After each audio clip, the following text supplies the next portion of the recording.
Error correction, video number 3. I would like to show you how you can use gestures in order to help your students correct their grammatical mistakes while speaking.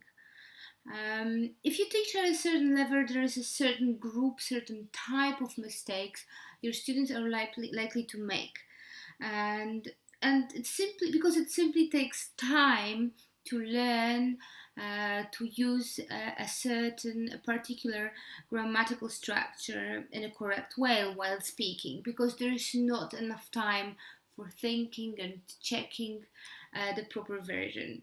So they simply need to make these mistakes, but your task is not to give them the proper structure, the proper sentence, but you want to just trigger their thinking. You want them to correct themselves. It can only help. So how do I do this? For every type of mistake, I have a certain gesture that I make, and they know what this gesture symbolizes. So if they make a mistake, for example, someone says, she get up at 5 o'clock. And then I do this. So this symbolizes S. They know it's S missing, right? So I do this, and the student says, oh, she gets up at 7 o'clock. Another type of mistakes my primary school students are likely to make, they don't use ing properly. So they say, I don't like swim. So when I was teaching them swimming, we were using a bell to show that the end needs to sound like a bell ringing. Ing, ing, ing. So if I do this, that looks like a bell. Ta-da, ing, there's ing missing. So a student knows that he or she should say, oh, she likes swimming. Okay? Or I do this.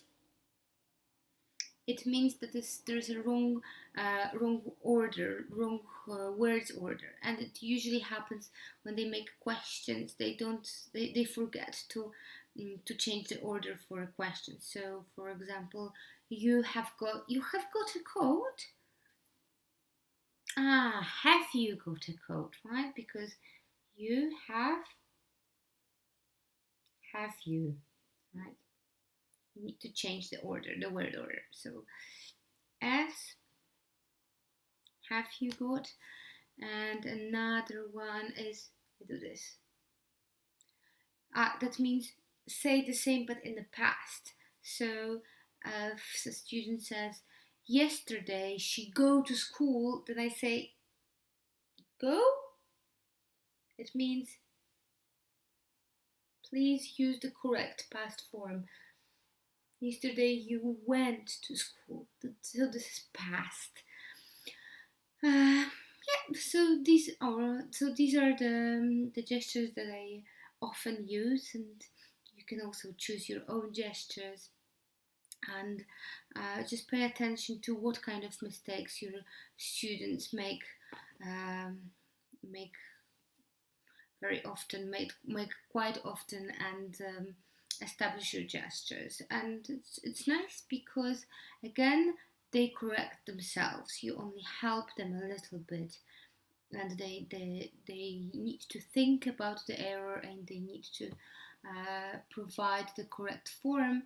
And of course, in the end, they're very successful, and they think they're doing very well. So, enjoy teaching. Thank you.